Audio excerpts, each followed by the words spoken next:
Hello and welcome to Reroll. My name is Angus Morrison and oh my god, there's Bioshock DLC! This literally came out of nowhere.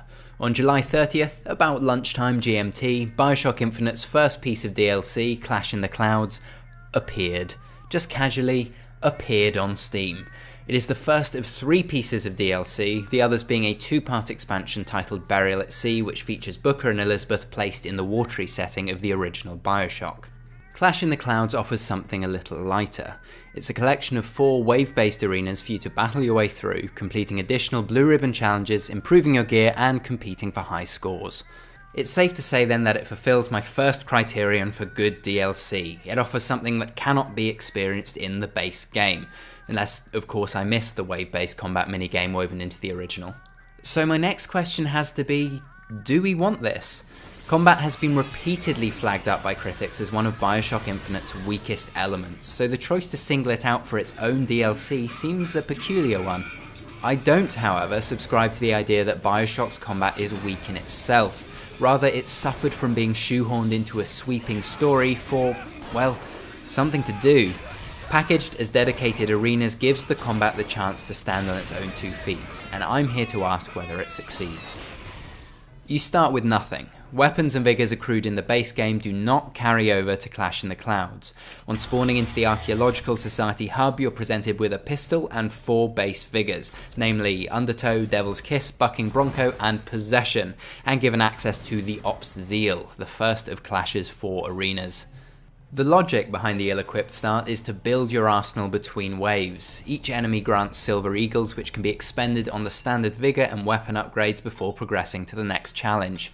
There's certainly merit in the system. Being limited in your approach demands diverse strategy, and the cash bonuses for combo or environmental kills should incentivize breaking out of your standard rhythm. But it's not without its flaws, and the fact that your upgrades are saved between every game wreaks havoc with the overall difficulty. The rate at which you accrue new upgrades tends to outstrip the increasing difficulty of subsequent arenas. I found the first arena, before I'd amassed the full arsenal of upgraded vigors and assault bar the size of the sun, to be much harder than the second, at which point repeatedly undertowing foes into shock traps netted me more cash than I could possibly spend. This in fact reduced the variation required of the early stages.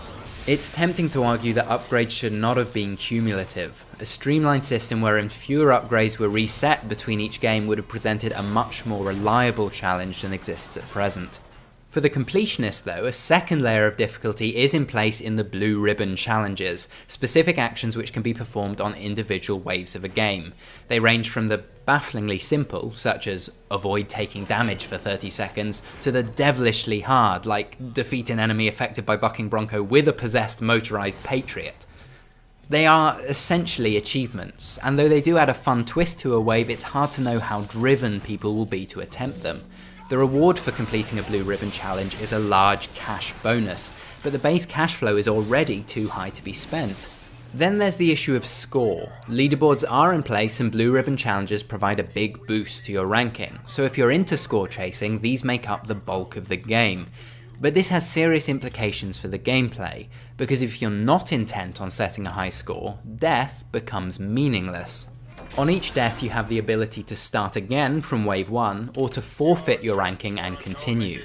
And that's continue from exactly where you left off, not the beginning of the wave.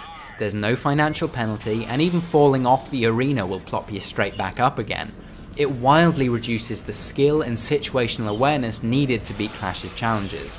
Survival should be the heart and soul of wave-based combat, not a secondary achievement. It's not completely devoid of difficulty.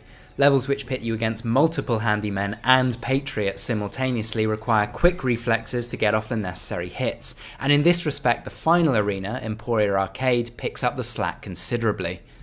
And overall, it is fun, and for only £4, taking to the skylines once more has a certain simple joy to it. But it is just that, simple. It feels less like a meaty arena challenge and closer to a combat minigame, a refresher course to appease the season pass owners before the real business begins with Burial at Sea. If you have a season pass, there's really no reason not to give Clash in the Clouds a try, but if you've completed Bioshock Infinite on hard or 1999 mode, don't expect it to put up a fight.